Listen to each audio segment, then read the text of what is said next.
Type 2 diabetes overview. What is it?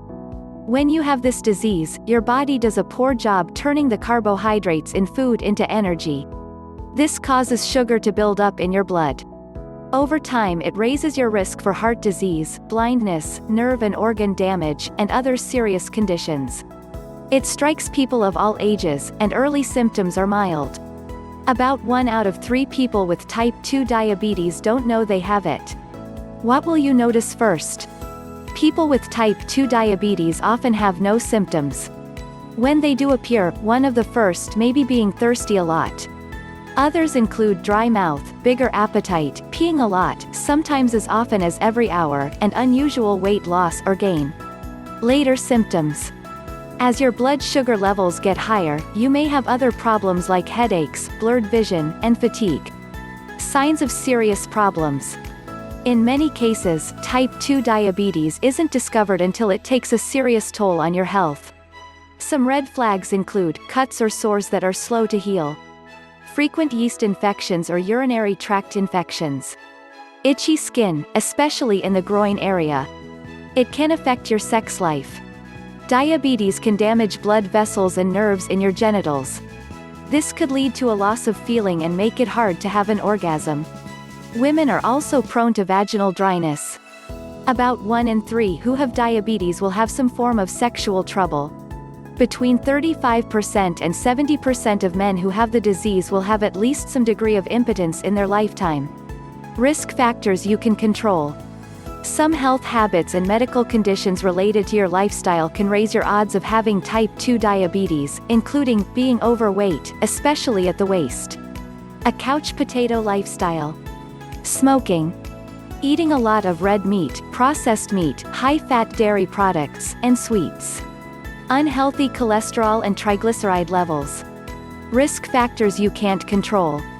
Other risk factors are out of your control, including race or ethnicity. Hispanics, African Americans, Native Americans, and Asians are more likely to get it. Family history of diabetes. Having a parent or sibling with diabetes boosts your odds.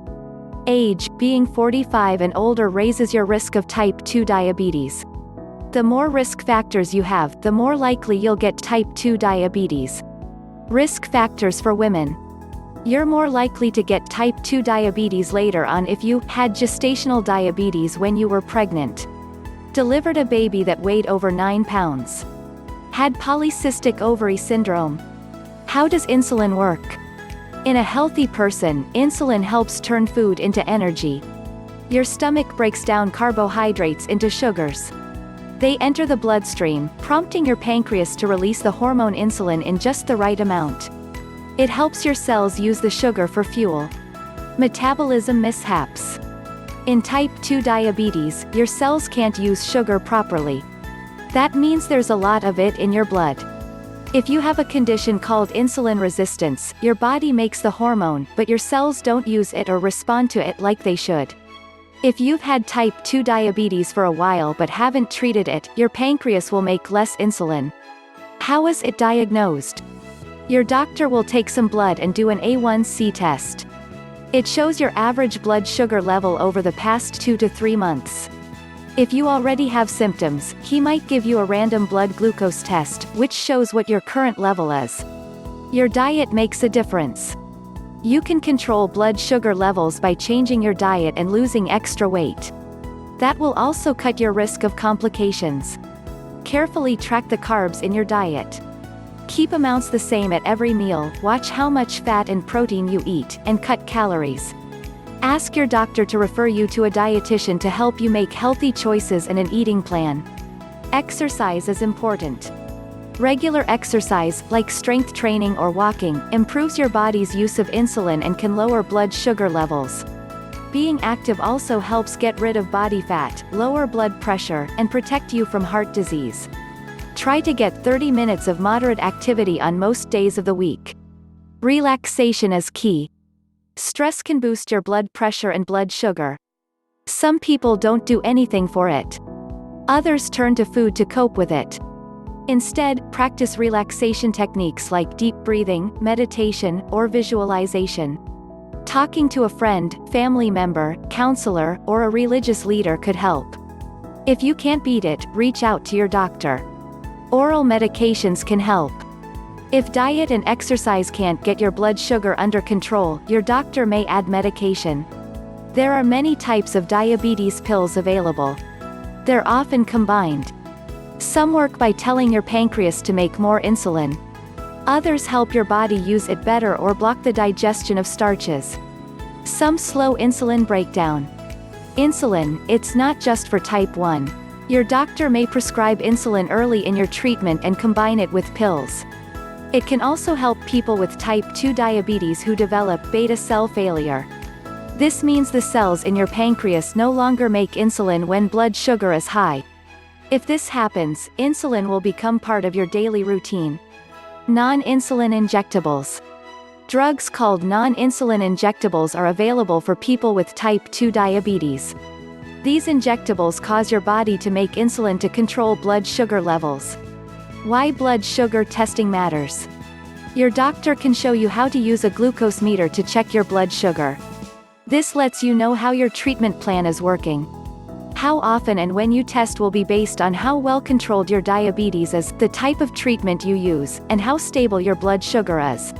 Common testing times are when you wake up, before and after meals and exercise, and at bedtime.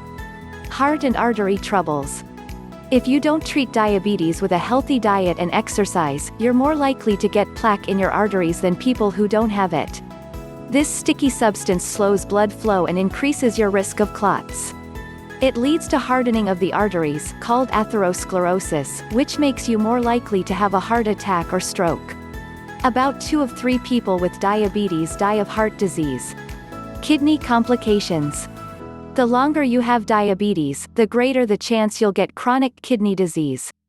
Diabetes is the leading cause of kidney failure. It's to blame for about half of new cases. Controlling your blood sugar, blood pressure, and cholesterol can lower your risk for this complication. Yearly tests and medications can slow the disease and keep your kidneys healthy. Eye problems. High blood sugar can damage the tiny blood vessels that bring oxygen and nutrients to the retina, a critical part of your eye.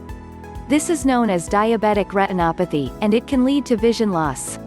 It's the leading cause of new cases of blindness in people between the ages of 20 and 74. Pools of blood, or hemorrhages, on the retina of an eye are visible in this image. Diabetic nerve pain. Over time, uncontrolled diabetes and high blood sugar can cause nerve damage. Symptoms include tingling, numbness, pain, and a pins and needles sensation, often in your fingers, hands, toes, or feet. The damage can't be reversed, but there are treatments. Controlling your diabetes can help prevent further harm. Foot injuries can take a toll. Diabetic nerve damage can make it hard to feel your feet. You might not notice wounds. At the same time, hardening of the arteries reduces blood flow to the area. Even a small injury can cause foot sores and gangrene. In severe cases, infections can result in an amputation. Teeth and gums are targets. High blood sugar levels can feed the bacteria that make plaque. Plaque buildup leads to cavities, tooth decay, and gum disease. Severe gum disease can cause tooth loss. It weakens gums and the tissues and bones that hold teeth in place. That makes it easier to get an infection, too. Can it be prevented? One of the most surprising things about type 2 diabetes is that you can avoid it. To lower your risk, follow the same guidelines for warding off heart disease, eat a healthy diet. Exercise for 30 minutes, 5 days a week. Stay at a healthy weight. Talk to your doctor about being tested for prediabetes. People with prediabetes can avoid getting diabetes with lifestyle changes and medication.